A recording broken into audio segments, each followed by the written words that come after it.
नाज़रीन सबको न्यूज़ सां हाज़िर आहियूं। तव्हांखे ॿुधाईंदा हलूं त तहरीक नौजवान तंज़ीम पारां बोॾ सटियल इलाइक़नि में मुस्तहिक़नि ग़रीब माण्हुनि में सस्तो अटो मुख़्तलिफ़ हंधनि ते स्टॉल लॻाए उन्हनि खे मुहैया कयो वियो। जी नाज़रीन, उमरकोट खां असां रिपोर्ट शेयर कई आहे असद अली भुरगड़ी। रिपोर्ट मूजिब तहरीक नौजवान पाकिस्तान तंज़ीम पारां उमरकोट में बोॾ जे सटियल इलाइक़नि ॻोठनि पाड़नि वग़ैरह में ग़रीबनि मज़दूरनि खे सस्ते अटे जा स्टॉल लॻाए उन्हनि खे सस्तो अटो मुहैया कयो वियो।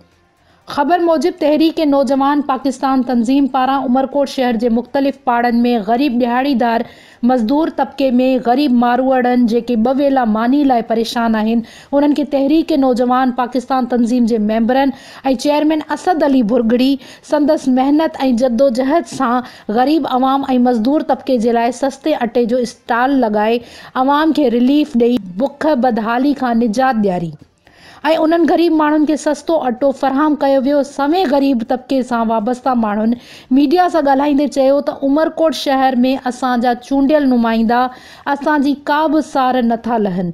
हिन ॾींहों ॾींहुं वधंदड़ महांगाई में इलाइक़े जे MPs MNs को ॿूटो न मारियो न ज़िले इंतज़ामिया सार लधी। इते पाकिस्तान तहरीक नौजवान तंज़ीम जे नौजवान पंहिंजी मदद पाण तहत हेॾो वॾो मिसाल क़ाइमु करे लातादाद ग़रीबनि खे सस्तो अटो मुहैया कयो आहे। असां उन्हनि जा थोरा मञूं था। अल्लाह पाक इन्हनि नौजवान खे ख़ुशि रखे। वापारी शहरी तोड़े वस वारा इन्हनि नौजवाननि जी हिम्मत अफ़ज़ाई कनि त जीअं ई असां ग़रीबनि जी सार लहनि ऐं ग़रीबनि खे हिन वधंदड़ महांगाई खां आवाज़ उथारे निजात ॾियारनि।